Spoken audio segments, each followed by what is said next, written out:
A good question came up from someone about negative entity attachments and plant medicines and the relationship between the two. And I definitely have plenty of experience with this, with clients who have come to me, as well as ayahuasca itself. So let's talk about that in this video.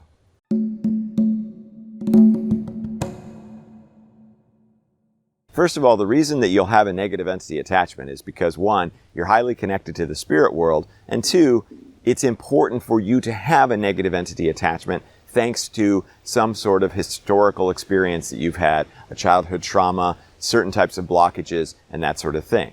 How it comes in varies from person to person, but plant medicine is definitely one of those ways. When you go to have a plant medicine experience, especially ayahuasca, you want to choose a shaman who is very high vibrational or puts a lot of effort into making sure that the environment is very high vibrational. How do they do this? Well, some people are just born with that. And so they don't actually need to do a whole heck of a lot to make sure that everybody in the collective who is experiencing the plant medicine is of that high frequency. However, there are plenty of ceremony and rituals that one can perform to make sure that the people in his group are of high vibration. And part of that is the dietary restrictions that they ask you to do a week or two before your ayahuasca ceremony. In many cases, you are reducing a lot of the processed foods and you're eliminating alcohol and a number of other things because those are things that are going to lower your vibrational frequency. Then when you do the actual ceremony, there is lots being done to make sure that you are clear from negative entity attachments. Ayahuasca in particular really opens you up to the spirit world. And if your channel has been closed your entire life, one ayahuasca experience can go ahead and open that right up. People who come into an ayahuasca experience completely unaware of their own trauma that they really need to work on, or unaware of what's possible with ayahuasca, those are the types of people that end up with negative entity attachments as a result of doing the ceremony. But if you come into the situation completely prepared, knowing, oh, I have this issue and I have that issue and I have these traumas and these are the things that I want to work on, and you work with the shaman to make sure that your frequency is very high, then the spirit of ayahuasca is going to work very hard to make sure that you are safe and protected from negative entities, and also work very hard on those specific issues. So anytime you go into an ayahuasca experience, you want to bring an intention. Your intention should not be, oh, don't hurt me, I don't want to experience this, I don't want to experience that, keep me safe.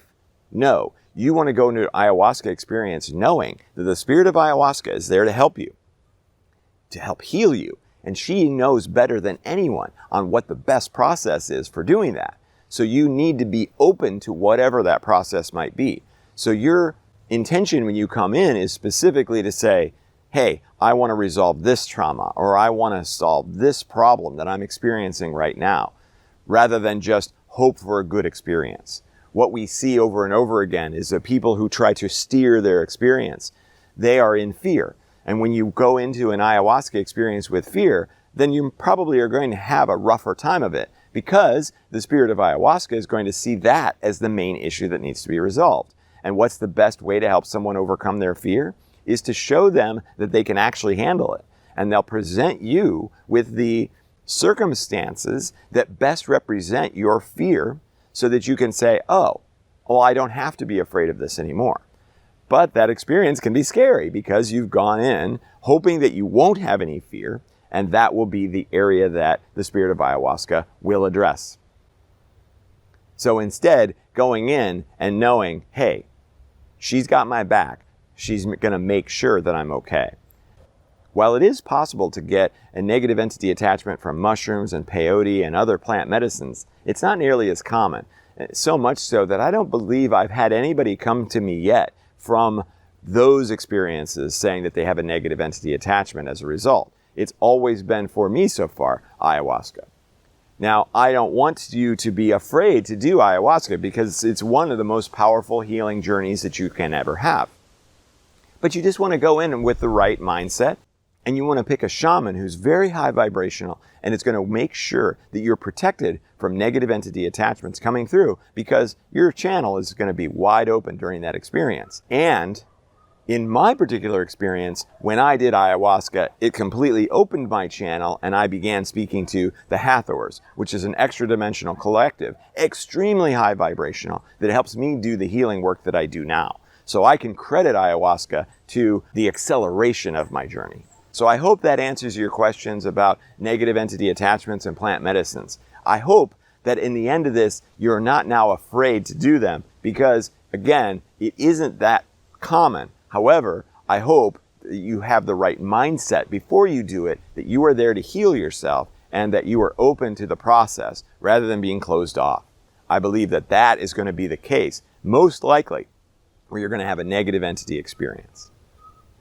So thank you so much for watching this video, for tuning into my channel. Please leave a comment below. I'd want to know what kind of plant medicine experience have you had and what has been your experience with others or yourself with negative entities? Is there a correlation there for you and what have you done about it so far? Thank you again. I love you unconditionally and I'll see you in the next video.